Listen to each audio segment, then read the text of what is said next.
ज्ञानेश्वरी भावनवाद अध्याय 7 ज्ञान विज्ञान योग ओवी 1 ऐका मग तो श्री अनंत पार्था ते असे म्हणत पैगा तू योगयुक्त झालासी आता मज समग्रा ते जानसी ऐसे आपलिया तळहातींचे रत्न जैसे तुझ ज्ञान सांगेन तैसे विज्ञानैसी. ऐका मग तो श्री अनंत अर्जुनाला म्हणाला, आता तू योगयुक्त झाला आहेस, मला तू तळ हातातील रत्नाप्रमाणे समग्रतेने जाणशील असं तुला विज्ञानासहित ज्ञान सांगतो.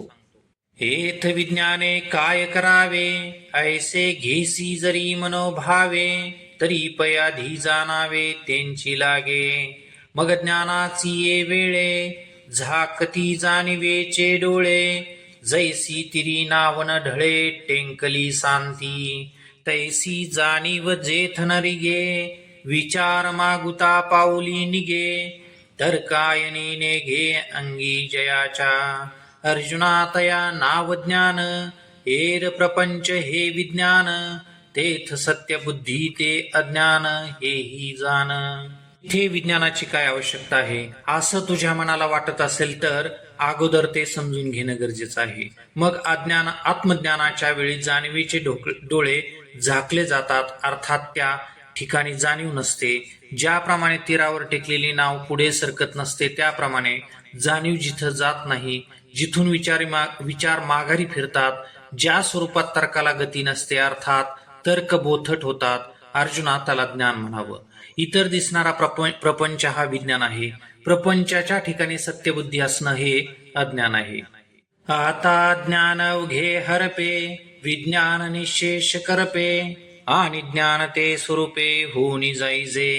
आता मी उपदेश केल्यानंतर संपूर्ण अज्ञान संपून जाईल. विज्ञान म्हणजे प्रपंचाचा बाध होईल आणि आपण ज्ञान स्वरूप आहोत याचा अनुभव आल्यानंतर सस्वरूप होऊन जाईल. जेने सांगतयाचे बोलणे खुंटे ऐकतयाचे व्यसन तुटे हे जाणणे साने मोठे उरोने दी. ज्ञान स्वरूप अवस्थेविषयी सांगणाऱ्याचं बोलणं खुंट, ऐकणाऱ्याचा ऐकण्याचा छंद नाहीसा होतो. हे असं जाणणं आहे ज्यात लहान मोठा भेद राहत नाही.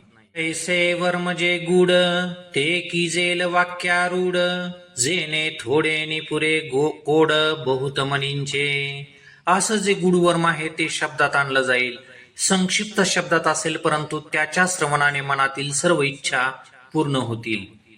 पैगा मनुष्या चिया सहस्रशा माझी विपाईले चिया येथ धिवंसा तैसे या धिवंस करा बहु असा माझी विरळा जाणे. हजारो मनुष्यात एखाद्यालाच याविषयी इच्छा उत्पन्न होते. अशा अनेक इच्छावंतांमध्ये विरळा मनुष्य मला जाणतो. जैसा भरलेला त्रिभुवना आत एक एक चांग अर्जुना निवडून की जैसेना लक्षवरी की तया ही पाठी जे वेळी लोह मांसा ते घाटी ते वेळी विजयश्रीयेच्या पाठी एकची बैसे. अर्जुना, या भरलेल्या जगात एक एक चांगला अर्थात पराक्रमी निवडून लाख संख्येपर्यंत सेना तयार केली जाते. त्यानंतरही ज्यावेळेस लोखंड मांसाला कापते अर्थात युद्धात एकमेकावर वार होतात, त्यातून सुटलेल्या अनेकांपैकी विजयश्रीच्या गादीवर एकच जण बसतो. ऐसे आस्थेच्या महापुरी रिगताती कोटीवरी परिप्राप्तीच्या पैलतिरी विपाईला निगे. त्याप्रमाणे ज्ञानाच्या इच्छेने श्रद्धेच्या महापुरात कोट्यावधी साधक प्रवेश करतात, परंतु प्राप्तीच्या पैलतीरावर क्वचितच पोहोचतात. म्हणून सामान्य गानो हे सांगता वडील गोठी का पाय आहे परी ते बोलो येईल पाहे आता प्रस्तुत ऐके. म्हणून ज्ञानप्राप्ती ही सामान्य बाब नाही हे तुला सांगतोय, परंतु ही फार मोठी गोष्ट आहे. किंबहुना हे सांगणे देखील मोठी गोष्ट आहे. ते आता प्रस्तुत करतो, ते ऐक. तरी अवधारी गा धनंजया हे महदाधिक माझी माया जैसी प्रतिबिंबे छाया निजांगाची आणि येते प्रकृती म्हणजे जे अष्टधा भिन्न जाणिजे लोकत्रय निफजे येस्तव. अर्जुना, तर ते ऐक. आपल्या शरीराची सावली जशी असते तशी महत्त्व माझी माया आहे. हिला प्रकृती असे म्हणतात. ही प्रकृती 8 प्रकारांनी युक्त आहे. याच प्रकृतीपासून त्रैलोक्य जन्माला येतं. हे अष्टधा भिन्न कैसी, ऐसा ध्वनी धरिसी जरी मानसी, तरी तेची गाता परियेसी विवंचना. आप तेज गगन मही मारुत मन, बुद्धी अहंकार हे भिन्न 8 भाग. ही 8 प्रकाराने भिन्न कशी असा विचार जर तुझ्या मनात येत असेल तर त्याचं विश्लेषण तू आता ऐक. जल, अग्नी, आकाश, पृथ्वी, वायू, मन, बुद्धी, अहंकार हे ते वेगवेगळे भाग आहेत. जे 8ची जे साम्यावस्था, ते माझी परम प्रकृती पार्था, ती नाम व्यवस्था जीवैसी. या 8ची जी साम्यावस्था आहे ती माझी श्रेष्ठ प्रकृती आहे, तिला जीव असं नाव आहे. जे जडा ते जीववी, चेतने ते चेतवी, मना करवी मानवी शोकमोहो. पै बुद्धीच्या अंगी जाणणे, ते जिये जवळिकेचे करणे, जिया अहंकाराचे विंदाने जगची धरिजे. जी जडाला म्हणजे देहाला जगवते, शरीरातील चेतनेला जागृत ठेवते, जी मनाकडून शोक आणि मोह मानून घेते, बुद्धीत जे ज्ञान आहे ते हिच्या सान्निध्यामुळे आहे. तिनं अहंकाराच्या कौशल्याने हे जगत धारण केलं आहे. ते सूक्ष्म प्रकृती कोडे, जय स्थूळाची अंगा घडे, तै भूत सृष्टीची पडे टांकसाळ. सूक्ष्म प्रकृतीच कौतुकाने जेव्हा स्थूल रूपात परिणाम पावते तेव्हा प्राणीमात्रांची टांगसाळ प्रारंभ होते. टांगसाळ म्हणजे नाणी पाडण्याचा कारखाना. चतुर्विध ठसा ओमटो लागे अपैसा, मोला तरी सरिसा परीथरची आनान. अंडज, जारज, स्वेदज, उद्बीज अशा 4 प्रकारचा ठसा प्राणीमात्रावर आपोआप उमटू लागतो. किमतीनं या 4ही सारख्याच आहेत, फक्त त्या आकाराने वेगवेगळ्या आहेत. होती 84 लक्ष थरा, एरामितीने निजे भांडारा, भरे आदी शून्याचा गाभारा नाणेयांसी. 84 लक्ष योनी आहेत, परंतु एक एक योनीत कितीतरी शरीर भेद आहेत, त्यांना मोजता येत नाही, अर्थात भांडारच आहे. या प्राण्यांच्या नाण्यांनी आधी शून्याचा गाभारा भरून जातो, किंबहुना भरला जातो. ऐसे एक तुके 5 भौतिक, पडती बहुवस टांक, मगतीये समृद्धीचे लेख लेख प्रकृतीची धरी. अशा प्रकारे प्रकृतीच्या टांगसाळीतून महाभूतांची एकाच योग्यतेची, एकाच वजनाची अनेक नाणी तयार होतात. त्या नाण्यांच्या संपत्तीचा हिशोब प्रकृतीच ठेवते. जे आखूनी नाणे विस्तारी, पाठी तयाची आटणी करी, माझी कर्मा कर्माची या व्यवहारी प्रवर्तू दावी. ही प्रकृती जगाच्या उत्पत्ती काळी जरायुजादी नाण्यांची आकृती तयार करते, विस्तारही तीच करते.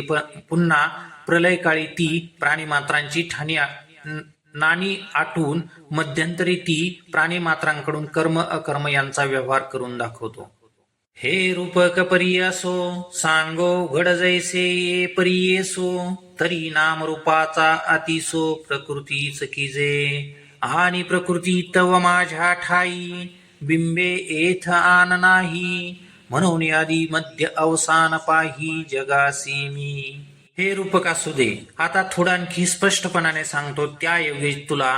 ज्या योगी तुला समजू शकेल तर नाम आणि रूप याचा विस्तार प्रकृतीच करते, आणि प्रकृती तर माझ्याच ठिकाणी बिंबते, अर्थात भासते, यात अन्यथा असं काही नाही. म्हणून मी जगाचा आदी मध्य आणि अंत आहे असं समज.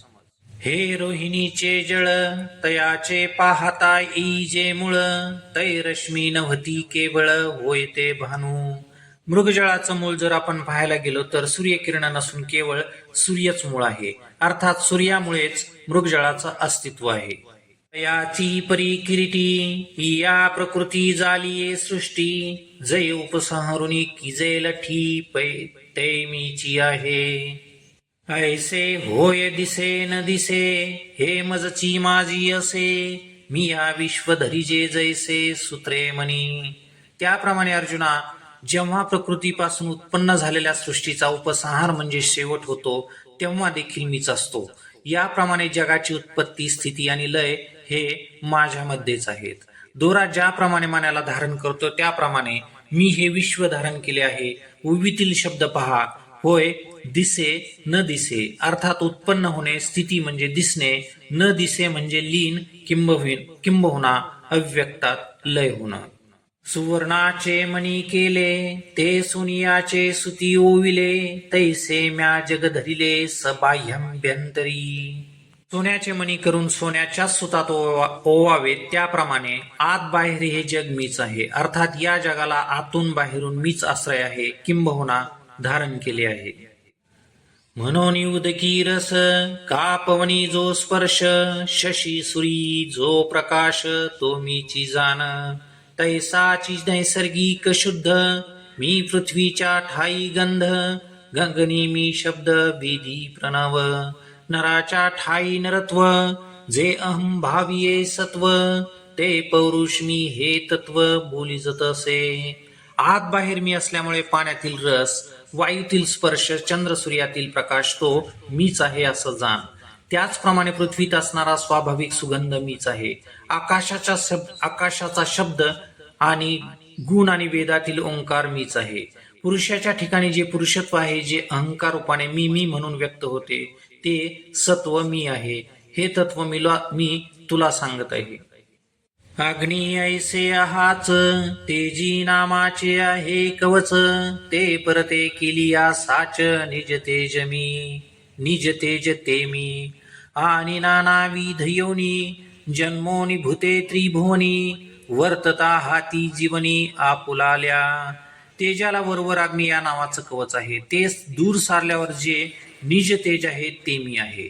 त्रैलोक्यात नाना योनी आहेत, आपापल्या जीवनात उपजीविकेनुसार जगत आहेत किंबहुना राहत आहेत. एके पवनची पिती एके तृणास्तव जिती, एके अन्नाधारे राहती जळे एके. ऐसे भूत प्रतियानान जे प्रकृती वशे दिसे जीवन, ते आगवा ठाई अभिन्न मीची एक. कित्येक वारा पिऊन जगतात, कित्येक गवत खाऊन जगतात, एक पाण्यात राहतो तर एक अन्नाच्या आधारावर जीवन जगतो. अशा प्रकारे प्रत्येक प्राणीमात्राला त्याच्या प्रकृतीनुसार जो आहार आहे त्यानुसार ते जगतात. त्या सर्व प्राणीमात्रांच्या ठिकाणी अभिन्नत्वाने मीच एक असतो. पयादीचे अवसरे विरुडे गगनाचे अंकुरे, जे अंती गिळी अक्षरे प्रणव पिठींची. जव हा विश्वाकार असे तव जे विश्वाची सारिखे दिसे, मग महाप्रळय दसे कैसे निनभे. ऐसे अनादी जे सहज ते मी गा विश्वबीज, हे हातातळी तुझ दीज तसे. जे बीज जगाच्या उत्पत्तीकाळी आकाशाच्या अंकुराने वाढते व सृष्टीच्या लयकाळी ओंकार रूपी पीठावरची अ उ म अक्षरांचाही ग्रास करते, तेव्हा हा विश्वाकार असतो. अर्थात विश्वाची स्थिती असते तेव्हा ते बीज विश्वाप्रमाणे दिसते. मग प्रलयकाळी कोणत्याच आकाराचा नसते. असे जे स्वभावता अनादी विश्वबीज आहे ते मी आहे. हे रहस्य तुझ्या तळहातावर स्पष्ट दिसावं म्हणून देत आहे, अर्थात उघड करून सांगत आहे. मग उघड करुनी पांडवा जय हे आणि सी सांख्याची या गावा, तय्याचा उपेग बरवा देखसील.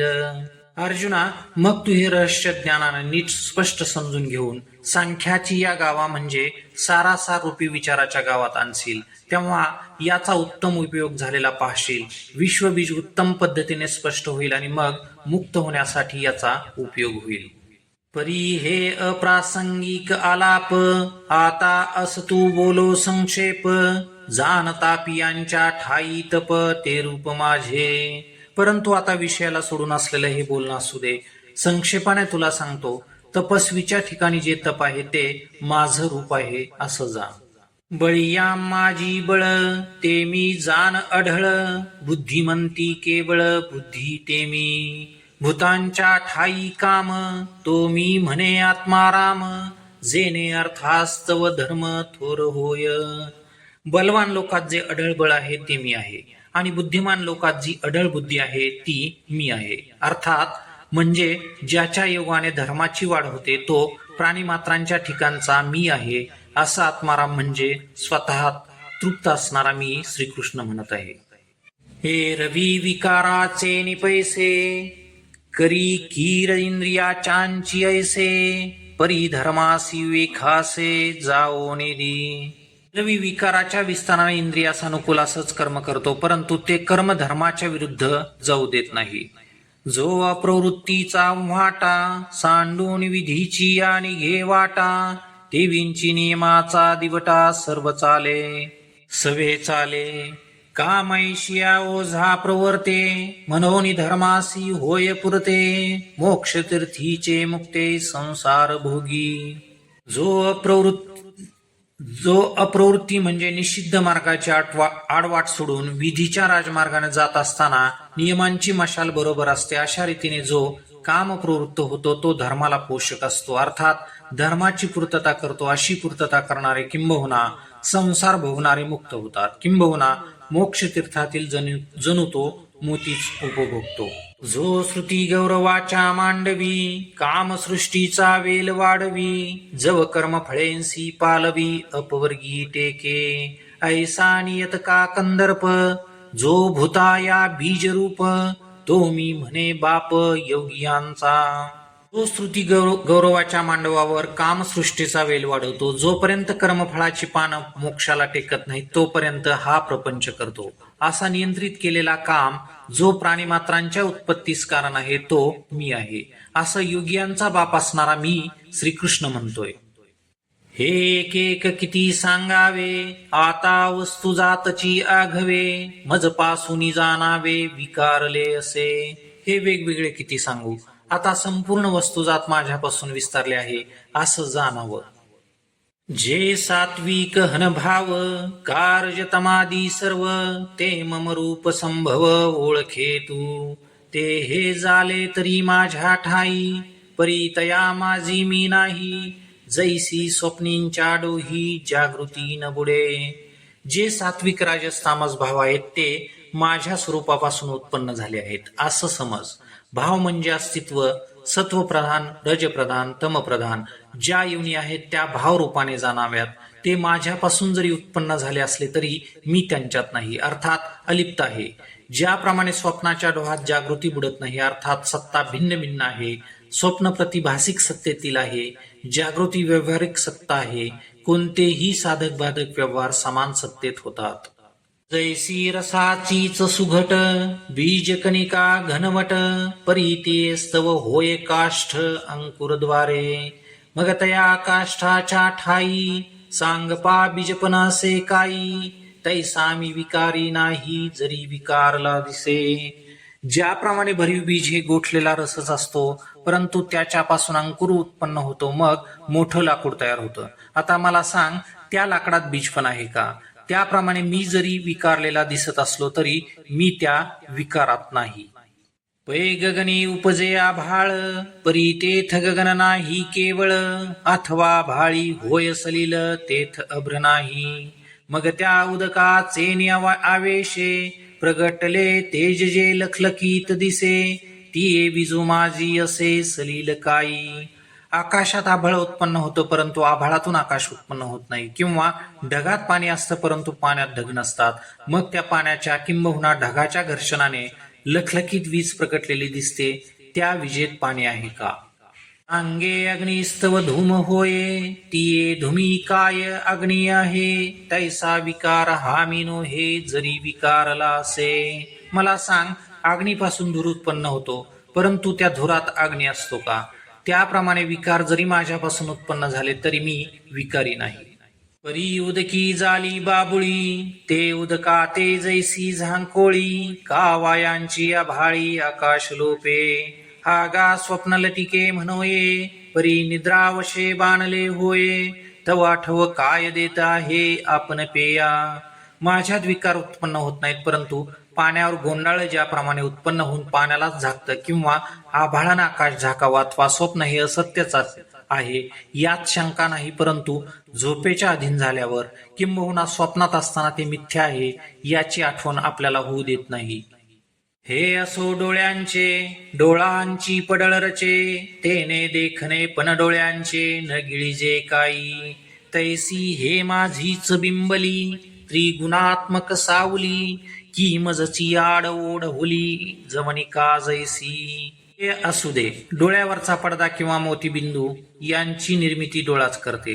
डोळ्याने निर्माण केलेला पडदा डोळ्याचीच दृष्टी घालवत नाही का? अर्थात डोळ्याची निर्मिती डोळ्याचं देखणेपण गिळते. त्याप्रमाणे ही त्रिगुणात्मक माया माझ्यावरच भासते. ती माझीच सावली आहे. पडद्याप्रमाणे ती मला प्राप्त झाली आहे. म्हणून भूते माते नेनती माझीच परी मी नव्हती. जैसी जळींची जळी न विरती मुक्ता फळे. माया ही पडद्याप्रमाणे असल्यामुळे प्राणी मात्र मला ओळखत नाहीत. अर्थात माझं ज्ञान त्यांना नाही, किंबहुना होत नाही. ती माझीच आहेत, परंतु मी होत नाही. ज्याप्रमाणे मोती हे पाण्यापासूनच निर्माण होतात, परंतु ते पाण्यात विरघळत नाहीत. हे पृथ्वीचा घटकी जे सवेंची पृथ्वीसी मिळे जरी मेळविजे. हेरवी तोची अग्नी संगे सीजे तरी वेगळा होय. तैसे भूत जात सर्व हे माझेची कीर अवयव. परी माया योगे जीव दशे आले. पृथ्वीपासून म्हणजे मातीपासून घट निर्माण केला. तो कच्च्या अवस्थेत पुन्हा मातीत मिसळतो, परंतु तोच जर अग्नीच्या संगतीत आला तर मातीशी एकरूप न होता वेगळा होतो. त्याप्रमाणे हे सर्व प्राणी मात्र निश्चितपणाने माझेच अंश आहेत, माझेच अवयव आहेत, अर्थात माझेच भाग आहेत, परंतु माया सानिध्यात आल्यामुळे ते जीवदशेला प्राप्त झाले. म्हणून माझेची मी नव्हती, माझेची मज ओळखती. अहम ममता भ्रांती विषयांद झाले. जीवदशेमुळे माझे असताना मी नाहीत, माझे असून मला ओळखत नाहीत. मी व माझ अर्थात अहम आणि मम या भ्रांतीने विषयांद झाले.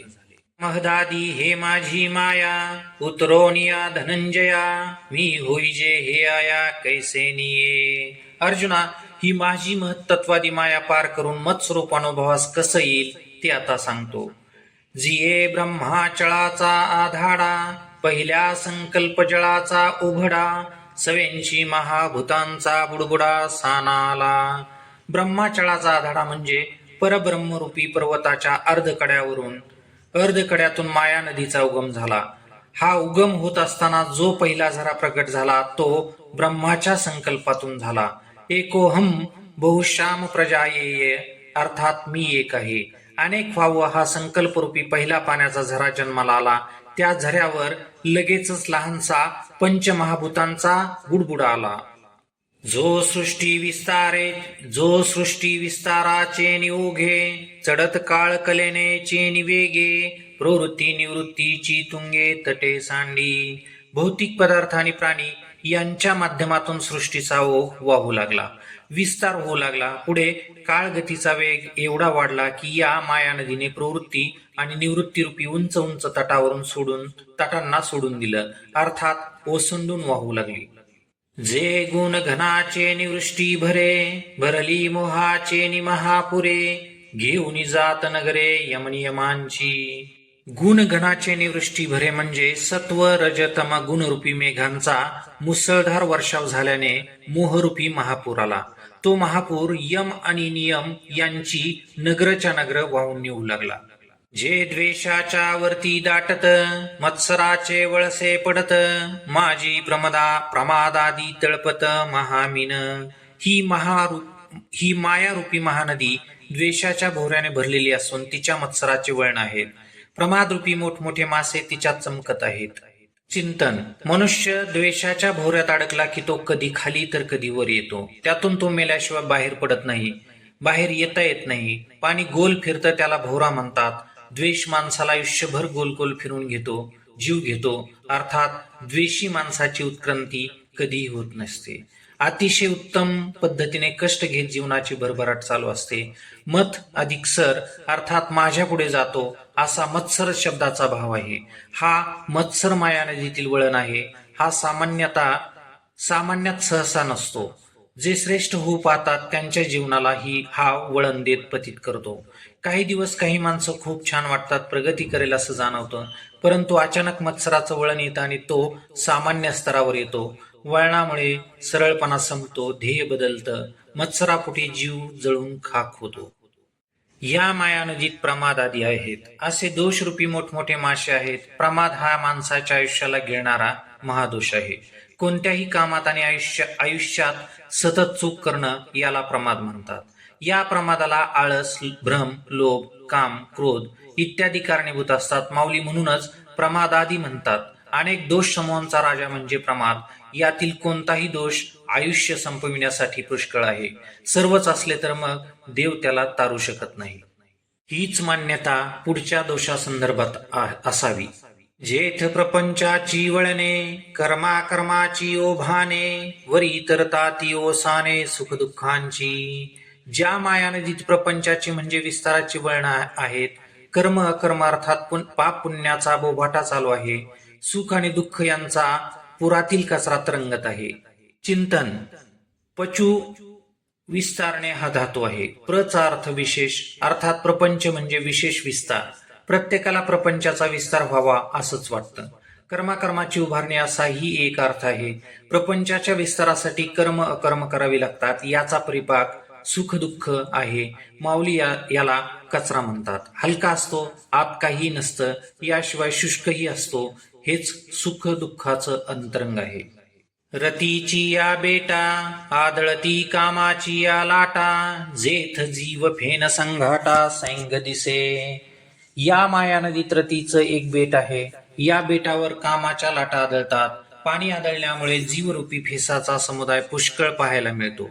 चिंतन. रतीचं बेट म्हणजे माया नदीत वाहणाऱ्यांसाठी क्षणिक सुखाची विश्रांती. अनेक प्रकारचा जीव समुदाय रूपी फेस कामाच्या लाटा उत्पन्न करीत असतात. फेस फक्त दिसण्यापुरताच असतो. जीव हा अहंकारामुळे स्वतःला मोठा मानत असतो, परंतु तो आतून पोकळ असतो.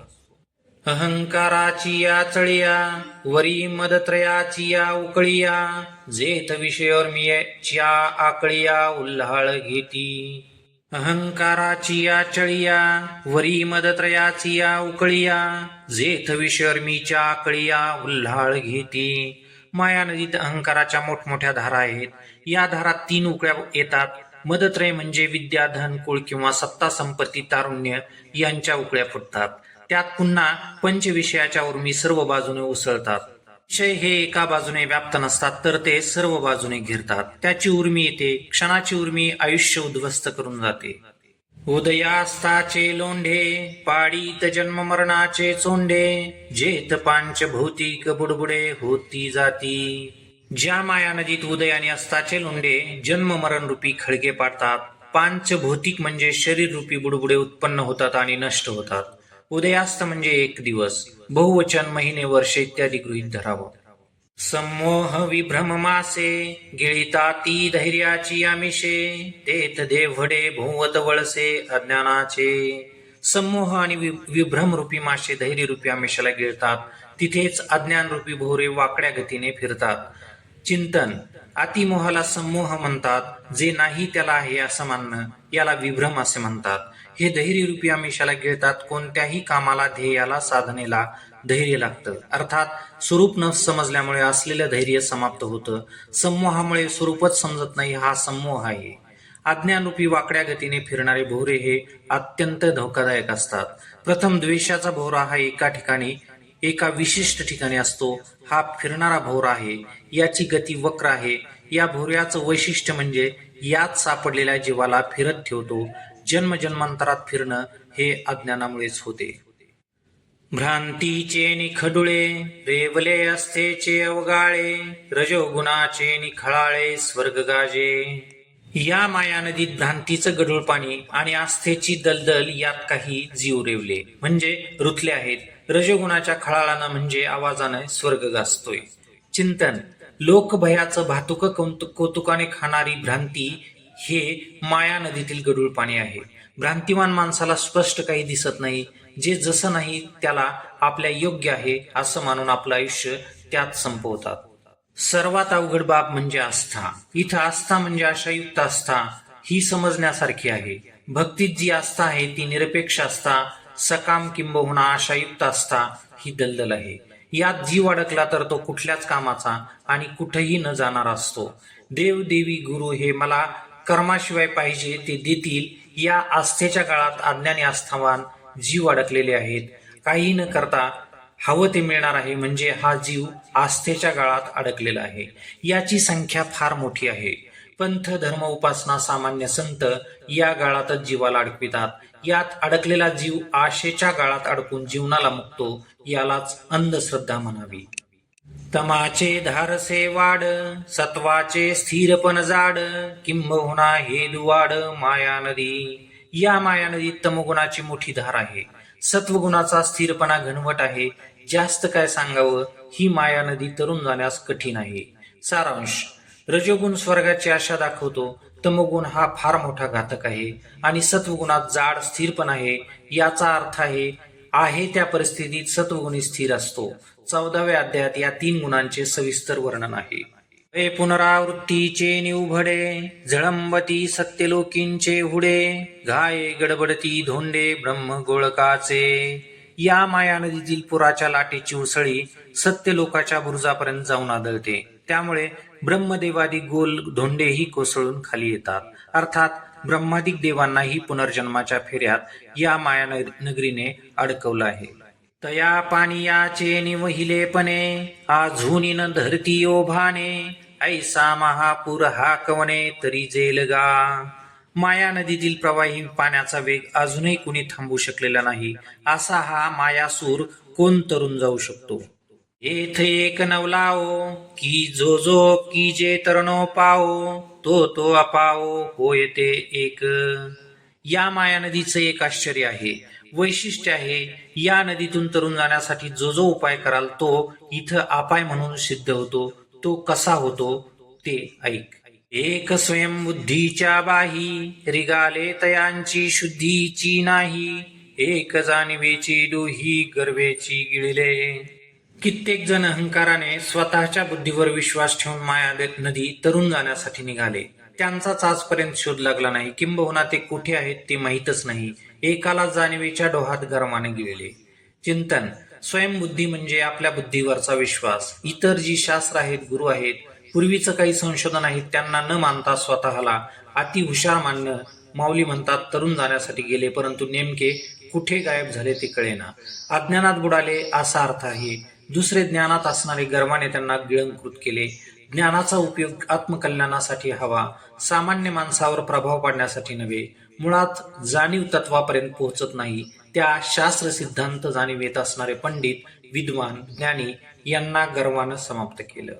एकी वेदत्रयाची या सांगडी घेतल्या अहंभावाची या धोंडी ते मदमामिनाच्या तोंडी सगळेची गेले.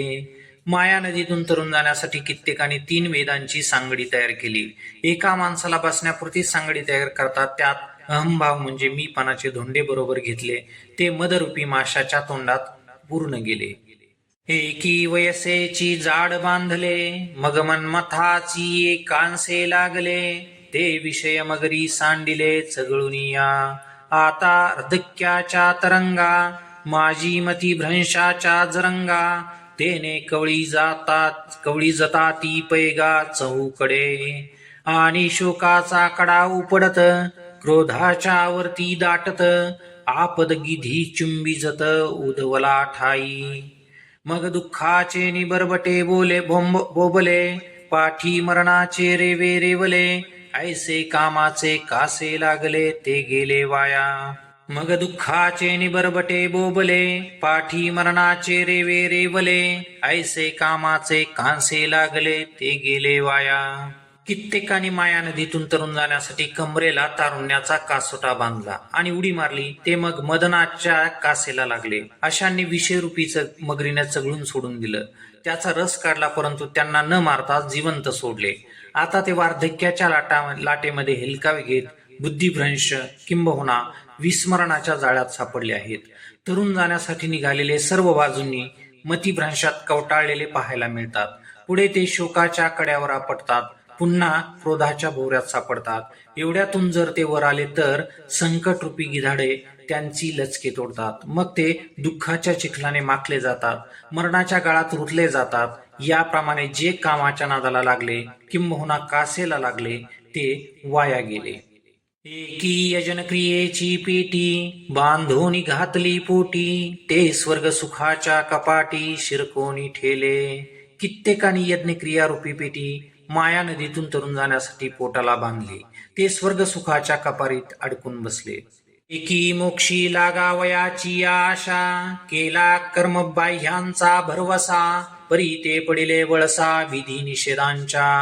कित्येकाने मोक्षरूपी पलीकडील तीरावर जाण्याच्या आशेने कर्माच्या बाहूवर विश्वास ठेवला, परंतु ते मोक्षाच्या तीरावर न जाता विधी निषेधाच्या वळशात सापडले.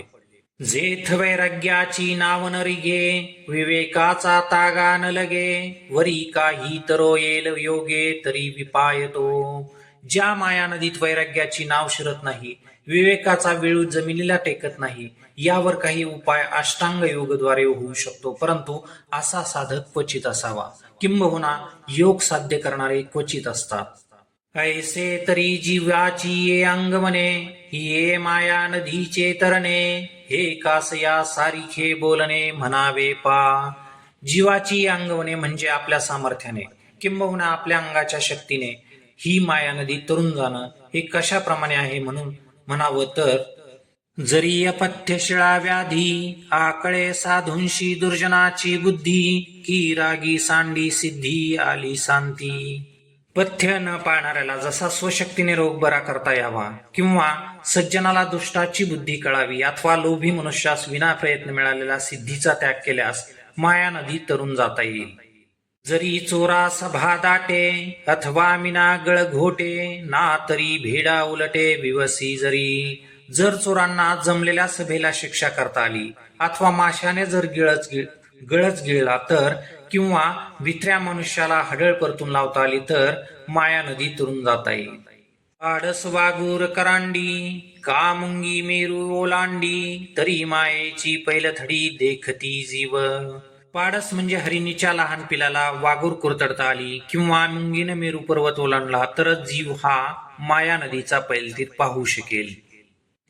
म्हणून गा पंडुसुता, जैसी सकामान जिनवेची वनिता, देवी माया मय हे सरिता न तरवे जीवा.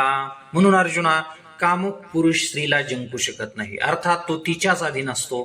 त्याप्रमाणे सामान्य जीवांना मायामय असणारी ही नदी तरुण जाता येणार नाही. येथ एकची लीला तरले, जे सर्व भावे मज भजले, तया ऐलीच तडथडी सरले माया जळ. या माया नदीतून एकच सहजगत्या तरुण जातात, जे पूर्णपणे माझी भक्ती करतात, किंबहुना मला पूर्णपणे समर्पित होऊन माझी सेवा करतात, अर्थात भक्ती करतात. अशांना तरुण जाण्याचा प्रश्नच निर्माण होत नाही, कारण त्यांच्यासाठी अलीकडच्या तीरावर मायारूपी जल संपलेलं असतं, अर्थात तरुण जाण्यासाठी माया नदी नसते. माया नदी तरुण जाण्यासाठी सर्व भावयुक्त भजन हवंय, परंतु तो प्रयत्नशील देखील हवा. यात आणखी गुणवत्ता असणे महत्वाचं आहे. महाभयंकर महानदी जी बऱ्याच गुणवंतांना तरुण जाता आली नाही, ती जो सहज तरतो तो सामान्य नाही. त्याची आणखी विशेषता पुढे सांगतात. जया सद्गुरु तारू पुढे, जे अनुभवाचे कांसे गाडे, जया आत्मनिवेदन तरांडे आकळले. ज्यांना सद्गुरु हे नावाडे म्हणून लाभले आहेत, ज्यांची अनुभवाची कास बळकट आहे, किंवा ज्यांच्या अनुभवाची कास बळकटपणे बांधलेली आहे, असा सद्गुरु ज्याचा नावाडे आहे, हा पहिला टप्पा समजावा. दुसरा, आत्मनिवेदन रूपी भक्तीचा तरांडा म्हणजे तराफा मिळविलेला असावा. नदी पार करण्यासाठी छोटीशी लाकडाची नाव असते, त्याला ताफा असे म्हणतात. जे अहम भावाचे ओझे सांडुनी, विकल्पाची या झुळका चुकावुनी, अनुरागाचा निरुता होनी पाणी ढाळ. जया ऐक्याची या उतारा, बोधाचा जोडला तारा, मग निवृत्तीची या पैलतीरा झेपावले जे. आत्मनिवेदन रूपी भक्तीच्या तरांड्यात बसण्या अगोदर ज्यांनी अहंकाराचं ओझं टाकलेलं असतं, विकल्प म्हणजे संशयाची अवस्था जणू हीच वाऱ्याची झुळूक ज्यांनी चुकवलेली असते, अर्थात जे निश्चयात्मक असतात, अनुराग हेच ज्यांचं वास्तव स्वरूप आहे, अशा स्वरूपाच्या पाय उतारानं ऐक्याच्या उतारात प्राप्त केलेल्या बोधाच्या संगतीने प्रवास करीत ते निवृत्तीच्या तटावर झेपावले म्हणजे झेप घेतात.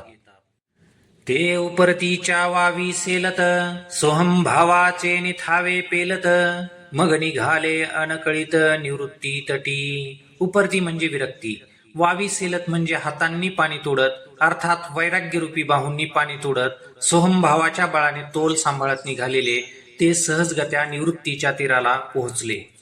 येणे उपाय मज भजले, ते हे माझी माया तरले, परी ऐसे भक्त विपाईले बहुवस नाही. अशा पद्धतीने किंबहुना उपायांनी जे माझी भक्ती करतात तेही माया नदी तरून जातात. परंतु असे भक्त जास्त नसतात, क्वचितच असतात. जे बहुता एकावांतर अहंकाराचा भूत संचार जाहाला म्हणून विसर आत्मबोधाचा. भक्त क्वचित असण्याचं कारण काय तर जास्त करून अन्य माणसात अहंकार रूपी भूत संचार झाल्यामुळे त्यांना आत्मबोधाचा विसर पडलेला आहे. चिंतन समजण्यासारखा विषय आहे. मानसिक संतुलन बिघडल्यामुळे स्वतःचा विसर पडतो, हे व्यावहारिक सत्य आहे. त्याचप्रमाणे स्वतः विद्वान, त्यागी, धनी, सत्ताधारी इत्यादी आहोत असा अहंकार रूपी भूताचा संचार झालेला असतो.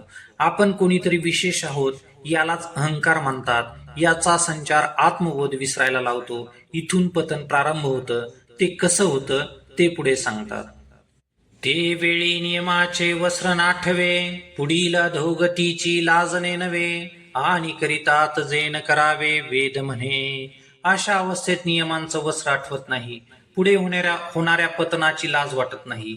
तेच कर्म करतात ज्याला वेद करू नका म्हणून सांगतो. चिंतन नियमामुळे पतन होत नाही हा भाव आहे. अहंकारामुळे पतनाची लाज वाटत नाही याचा अर्थ पतन निश्चित आहे. परंतु अहंकारामुळे निर्लज्जपणा बांधलेला असतो. कर्म देखील निश्चितच करतो जे विहित नसतं. इथं एक उत्थानाची शृंखला आहे. वेद विहित कर्माचा नियम केल्यास उत्थान होतं, याविरुद्ध पतन असतं जे या ओवीत आहे. चिंतनीय विषय उत्थान आणि पतनाचा आहे, जो वैयक्तिक स्तरावर असतो. आत्मबोधाचा विसर हाच पतनाचा मुख्य विषय आहे. आत्मबोध प्राप्त करण्याचा विसर हा भाव आहे. आत्मबोध झाल्यावर पुन्हा पतन होत नसतं. पाहे पा शरीराची आगावा, जया लागी आले पांडवा, तो कार्यार्थ आघवा सांडुनिया. इंद्रिय ग्रामींचे राजविधी, अहम ममतेची आज जल्पवादी, विकारांतराची मांदी मिळवूनिया. दुःख शोकांच्या घाई, मारी लियाची सेची नाही, हे सांगावया कारण काही, जे ग्रासिले माया. अर्जुना असं पहा की शरीररूपी गावात ज्या कार्यासाठी आलेले आहोत तो कार्यभाग सर्व सोडून इंद्रिय रूपी गावाच्या महामार्गावर मी आणि माझं यांच्या बडबडीत विकारांचा समुदाय गोळा करीत दुःख आणि शोकाचे तडाखे खातात. विशेष म्हणजे दुःख शोकाचे घाव आहेत याची आठवण देखील विसरतात. हे सांगायचं कारण एवढंच की ते मायेने ग्रासलेले असतात. म्हणून ते माते चुकले, एक चतुर्विध मज भजले, जी ही आत्महित केले वाढते गा. मायाग्रस्त असल्यामुळे मला प्राप्त होण्यास चुकतात, किंबहुना माझ्याकडे येण्यास मत प्राप्तीस चुकतात. ज्यांनी आपले हित वाढत केलं असे 4 प्रकारचे भक्त माझे भजन करतात, माझी सेवा करतात. तो पहिला अर्थ म्हणिजे, दुसरा जिज्ञासू बोलिजे, तिजा अर्थार्थी जाणिजे ज्ञानी या चौथा. त्यात पहिला भक्त म्हणजे अर्थ, दुसरा जिज्ञासू, तिसरा अर्थार्थी आणि चौथा ज्ञानी आहे असं समज. तेथार्थ तो अर्थीचे निव्याजे, जिज्ञासू तो जाणावया लागी भजे, तिजे नितेने इच्छिजे अर्थसिद्धी. त्यात अर्थ जो भक्त आहे तो दुःखाच्या निमित्ताने माझं भजन करतो. जिज्ञासू मला जाणण्यासाठी भक्ती करतो. तिसरा जो अर्थार्थी भक्त आहे तो धनासाठी माझी भक्ती करतो. चौथी याच्या ठाई काहीच करणे नाही, म्हणून भक्त एक पाही ज्ञानी जो. उर्वरित जो चौथा भक्त आहे त्याच्या ठिकाणी कोणतंच कर्तव्य शिल्लक राहिलेलं नसतं, म्हणून तो ज्ञानी भक्त आहे, तो एक खरा भक्त आहे असं समज. जे तया ज्ञानाचे निप्रकाशे, फिटले भेदाचे कडवसे, मग मीची जाहला समरसे, आणि भक्त ही तेवींची. ज्ञानी भक्ताच्या ठिकाणी ज्ञानाच्या प्रकाशामुळे भेदाचा अंधकार नाहीसा झालेला असतो. भेद संपल्यामुळे तो माझं स्वरूप होतो, अर्थात माझ्याशी एकरूप होतो. तरी पण तो भक्त असतो, किंबहुना भक्त पण सोडत नाही. परी आणि कांची ये दिठी नावेक, जैसा स्फटिकची भासे उदक, तैसा ज्ञानी नव्हे कौतुक सांगता तो. सामान्य माणसाला काही क्षण स्फटिक असूनही पाणी असल्याचा भास होतो, त्याप्रमाणे तो ज्ञानी इतरांच्या दृष्टीने भजन पूजन करीत असल्यामुळे भक्त वाटतो, पण तो मद्रूप झाला असलेला ज्ञानी भक्त असतो. त्याच्याविषयी कौतुकाने सांगावंसं वाटतं, किंबहुना त्याच्याविषयी सांगताना मोठे कौतुक वाटतं. जैसा वारा खगनी विरे, मग वारे पण वेगळे नुरे, तेवी भक्त हे पैज नसरे जरी ऐक्याला. जरी पवन हालूनी पाहिजे, तरी गगना वेगळा देखिजे, एरवी गगन तो सहजे असे जैसे तैसे शरीरी हन कर्मे तो भक्तै सागमे परियंतर प्रतिती धर्मे मीची झाला. वारा गगनात विरून जातो, एकरूप होतो, मग त्याचं वारे पण वेगळं असं उरत नाही. भक्ताचंही तसंच आहे. तो जर ऐक्याला आला तर तोही उरत नाही, परंतु ज्ञानी जरी एकरूप झाला तरी त्याचं भक्त पण मात्र पैज लावून उरतं. वारा तसा गगनरूपच आहे, त्याला जर पंख्यानं हलविला तर वेगळा दिसतो, त्याप्रमाणे ज्ञानी भक्ताचा आहे. शरीरात असताना कर्मामुळे तो वेगळा वाटतो, भक्त वाटतो, परंतु आतल्या अनुभवामुळे, प्रतीतीमुळे तो ऐक्याला प्राप्त झालेला असतो, अर्थात तो भक्त मद्रूप मत्स्वरूप झालेला असतो.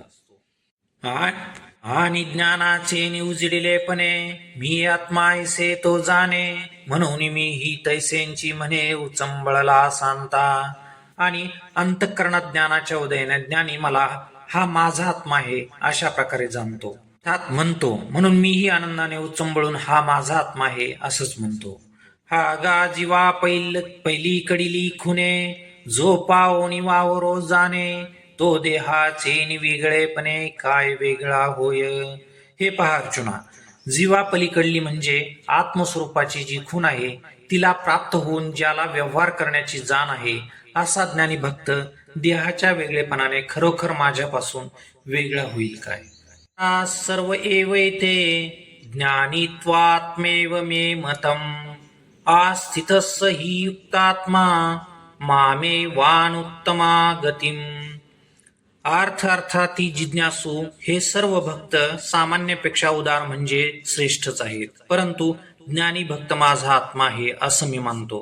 कारण युक्तात्मा म्हणजे योगयुक्तात्म ज्ञानी, अर्थात ज्ञानी भक्त मला अत्यंत श्रेष्ठ गती मानून तो माझाच आश्रय घेत असतो, अर्थात माझाच आश्रित असतो, अनन्य असतो. म्हणून या फुलाल्या हिताचे निलोभे मज आवडे तो ही भक्त झोंबे, परी मी चिकरी वालभे ऐसा ज्ञानी एक.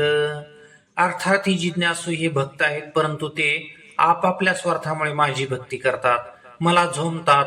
असं असलं तरी ते मला आवडतात, परंतु मी ज्याला जीवलग मानतो तो फक्त एक ज्ञानी भक्त आहे.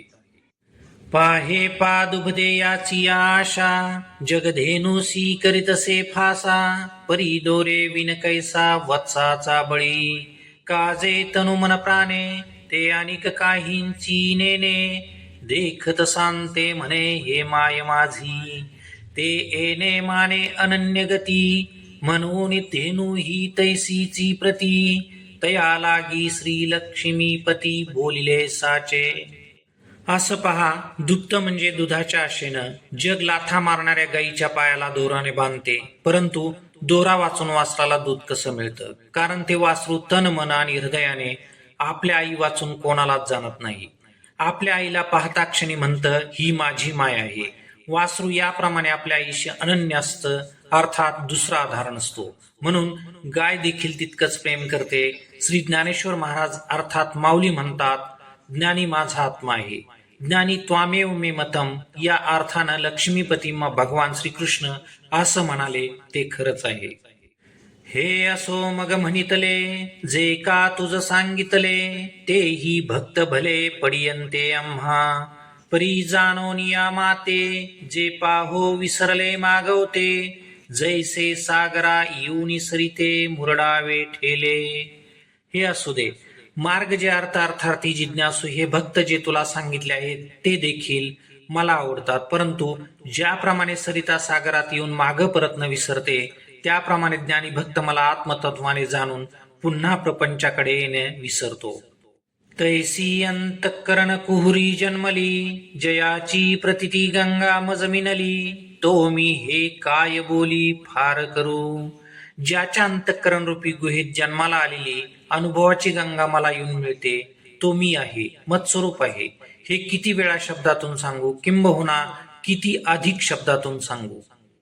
हे रवी ज्ञानिया जो म्हणिजे, तो चैतन्याची केवळ माझे, हे न म्हणावे परी काय कीजे, न बोलणे बोलो.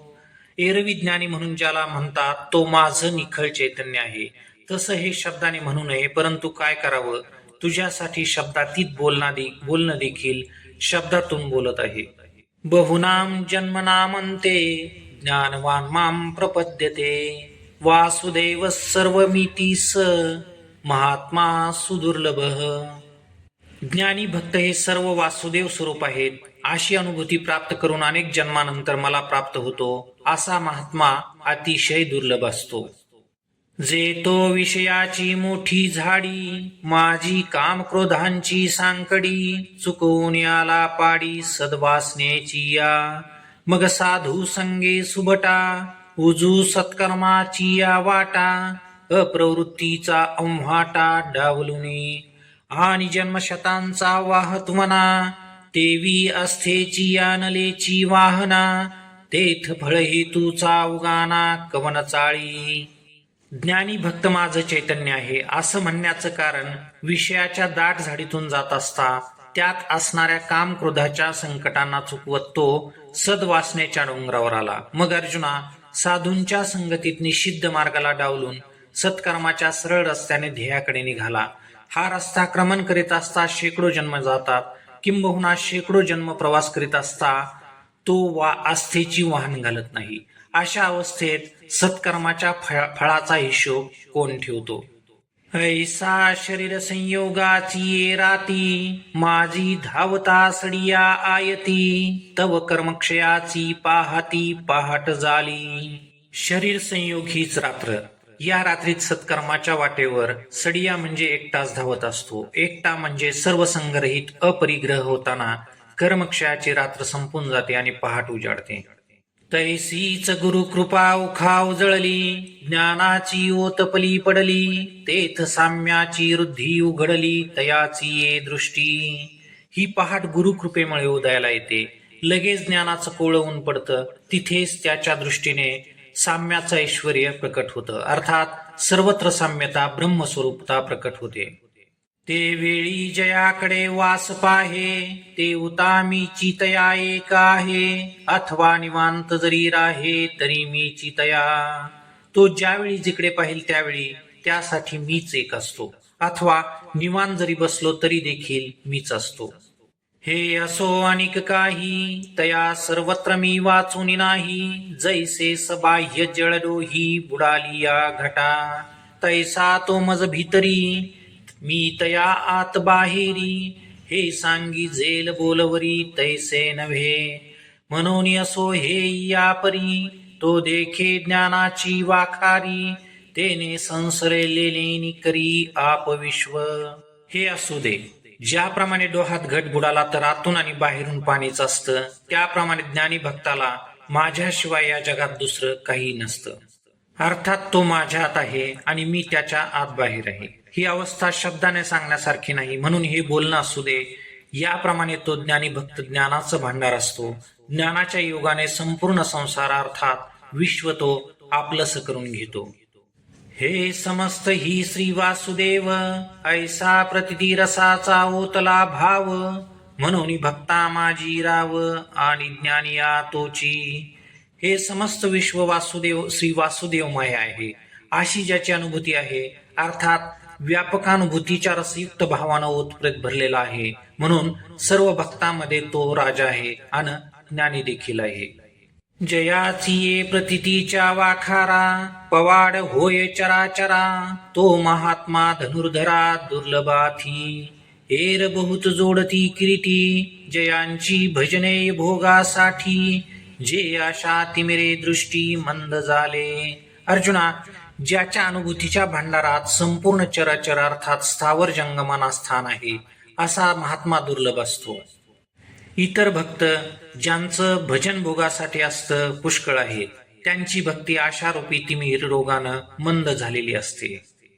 आणि फळाची या हावा हृदयी कामा झाला रिगावा की तयाची ये घसनी दिवा ज्ञानाचा गेला.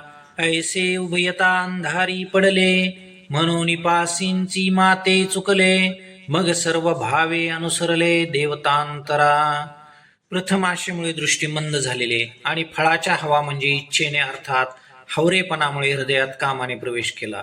कामाच्या प्रवेशाने हृदयातील ज्ञानाचा दिवा मालवला गेला ऐसे उभयता म्हणजे बाहेरची दृष्टी आशेमुळे मंद झाली आणि कामामुळे हृदयातला ज्ञानाचा दिवा मालवला. अशा दोन्ही प्रकारे जीव अंधारात पडल्यामुळे मी जवळ असूनही मला चुकला. मग तो देवदेवतांतरांना सर्व भावे भजू लागला. आधींच प्रकृतीचे पाईक, वरी भोगा लागी तवरंक, मग तेने लोलुपत्वे कौतुक, कैसेनी भजती. अगोदरच प्रकृतीचे दास आहेत, त्यात भोगासाठी दीन झालेले असतात. विषय सुखाच्या लंपटपणाने ते कशी उपासना करतात ते कौतुकच असतं. कवनी तिया नियम बुद्धी, कैसिया हन उपचार समृद्धी, कारपण यथाविधी विहित करणे. ज्या देवतांतराची उपासना करायची असते त्याची उपचार पद्धती, नियमावली, अर्पण विधी समजून घेऊन मग ते विधिवत विहित क्रिया करतात. चिंतन. प्रकृतीचे गुलाम आणि भोगाची लालसा मुळात हेच पतन आहे. सामान्य माणसाचं हे स्वाभाविक जीवन आहे, परंतु काही उपासना करताना दिसतात, अर्थात आध्यात्मिक वाटतात. त्यांच्या विहित क्रियेचं कौतुक आहे. ते जे करतात ते केवळ भोगासाठीच असतं. आशा तिमिराने मंद असलेले आणि आत काम असल्यामुळे या दोघांच्या प्रभावात जीवन जगतात. त्यांची उपासना ही सुरू होण्यासाठी नसते. पैजोजिये देवतांतरी, भुजावयाची चाड करी, तयाची ते चाडपुरी पुरविता मी. देवो देवी मीची पाही, हाही निश्चय त्यासी नाही, भावते ते ठाई वेगळाला धरी. जे भक्त ज्या अन्य देवतेची पूजा करू इच्छितात त्यांची ती इच्छा मी पूर्ण करतो. किंबहुना त्यांची उपचारासह इच्छा पूर्ण करणारा मी आहे. देव आणि अन्य देवतेत मीच आहे हा निश्चय देखील त्याचा नसतो. प्रत्येक देवी देवतेत ते वेगवेगळा भाव ठेवतात. मग ती या श्रद्धायुक्त तेथींचे आराधना जे उचित, ते सिद्धीवरी समस्त वर्तो लागे. ऐसे जेने जे भाविजे, ते फळतेने पाविजे, परी ते ही सकळ निपजे मजसी स्तव. भेदज्ञानाने युक्त श्रद्धापूर्वक त्या देवतेची योग्य पद्धतीने आराधना करतात. ती आराधना फळ प्राप्त होईपर्यंत चालू असते. अशाप्रमाणे ज्याची जी इच्छा असते त्याला ते फळ मिळतं. हे सर्व माझ्यामुळेच होतं, कारण मी व्यापक असल्यामुळे सर्वत्र असतो. परी ते भक्त मातेने नती, जे कल्पने बाहेरी न निघती, म्हणून कल्पित फळा पावती अंतवंत. माझ्या व्यापक स्वरूपाला ते भक्त जाणत नाहीत, परंतु ते त्यांच्या कल्पनेच्या बाहेर पडतच नाहीत. न पडल्यामुळे त्यांना कल्पित फळाची प्राप्ती होते, जे नाशिवंत आहे. चिंतन. कल्पित फळ म्हणजे आभासी फळ. वर्तमान काळात माणसे कल्पनेतच जगतात. सामाजिक माध्यम त्यांना आभासी जीवन प्रदान करतात. ते त्यातच थोड्या काळापुरतं रमतात, समाधानी आणि आनंदी असतात. मग पुन्हा वास्तव जगात येत असता मानसिक स्वास्थ्यासह शारीरिक प्रकृती बिघडलेली असते. यांचा देव कल्पित, यांचे गुरु कल्पित, त्याचप्रमाणे फळ देखील अंतवानच. किंबहुना ऐसे भजन, ते संसाराचेंची साधन, हेर फळ भोगतो स्वप्न नाव भरी दिसे. याविषयी जास्त काय बोलावं. यांचं भजन म्हणजे संसाराचं साधनच असतं. इथं जो फळभोग असतो तो स्वप्नाप्रमाणे क्षणभर दिसतो. हे असो परवते मग हो का आवडते, परी जी जो देवतांते तो देवत्वासीची ये. हे असो परवते मग हो का आवडते, परी जी जो देवतांते तो देवत्वासीची ये. उपासना आणि फळभोग हा भाग बाजूला करू. मग ज्याला जे दैवत आवडतं त्याची पूजा उपासनादी करतो. मरणोत्तर त्या दैवताला प्राप्त होतो. हे रतनु मन प्राणी, जे अनुसरले माझे याची वाहनी, ते देहाच्या निर्वाणी मीची होती. दुसरे जे ज्ञानी भक्त आहेत, ज्यांनी शरीर मन आणि हृदयानं माझ्याच मार्गाचं अनुसरण केलं आहे, ते देहाच्या शेवटी मद्रूप होतात. अव्यक्तम व्यक्तिमापन्नम मन्यते माम बुद्धयः, परम भावमजानंतो मम्मा व्ययमनुत्तमम. माझ्या श्रेष्ठाविनाशी व्यक्त आणि अत्यंत उत्तम भावाला न जाणणारी बुद्धिहीन माणसं व्यक्तिभाव प्राप्त झालेला मानतात. परी तैसे न करीती प्राणिये, वाया आपल्या हिती वाणिये, जे पोहता ती पाणिये तळहातींचेनी. परंतु ते भक्त मद्रूप न होता विनाकारण आपल्या हिताचं नुकसान करतात, कारण ते अल्पबुद्धी असल्यामुळे तळहातातील पाण्यात पोहतात. नाना अमृताच्या सागरी बुडीजे, मग तोंडा का वज्रमिठी पाडिजे, आणि मनी तरी आठविजे, थिल्लोरद का ते. नाना अमृताच्या सागरी बुडीजे, मग तोंडा का वज्रमिठी पाडिजे, आणि मनी तरी आठविजे, थिल्ल रोदकाते. हे ऐसे कास या करावे, जे अमृती ही रिगोणी मरावे, ते सुखे अमृत होनी का नसावे, अमृता माझी. किंवा अमृताच्या सागरात बुडावं आणि अमृताचं एक थेंब पोटात जाऊ नये म्हणून तोंडाला वज्रमिठी मारावी, अर्थात तोंड घट्ट मिटून धरावं आणि मनात डबक्यातील पाणी आठवावं. हे असं कशाला करायचं? अमृतात शिरून का मारावं? न पेक्षा अमृतातच राहून सुखात अमृत स्वरूप का नसावं, अर्थात अमृत स्वरूप होऊन राहायला हवं. तैसा फळ हेतूचा पांजरा, सांडून या धनुर्धरा, का प्रतिती पाखी चिदंबरा, गोसाविया नो हावे. अर्जुना, त्याप्रमाणे फळाच्या आशेचा पिंजरा सोडून अनुभूतीच्या पंखानं चिदाकाशाचा मालक का होऊ नये. भावार्थ, पोपट पिंजऱ्यात कैद असतो, त्यानं आशेच्या पिंजऱ्यातून प्रथम मुक्त व्हावं आणि गगनात मुक्त विहार करावा. माणसं कर्मफळाच्या आशेत गुंतात, त्यांनी ती आशा सोडावी, चैतन्याच्या व्यापकतेत अनुभवाच्या पंखानं मुक्त विहार करावा. ही मानव जन्मात संधी असताना ते आपल्या कल्पनेच्या बाहेर पडत तर नाहीतच, परंतु मला देखील व्यक्ती म्हणून आपल्या हिताचा नाश करतात. हाच विषय पुढे चालू आहे.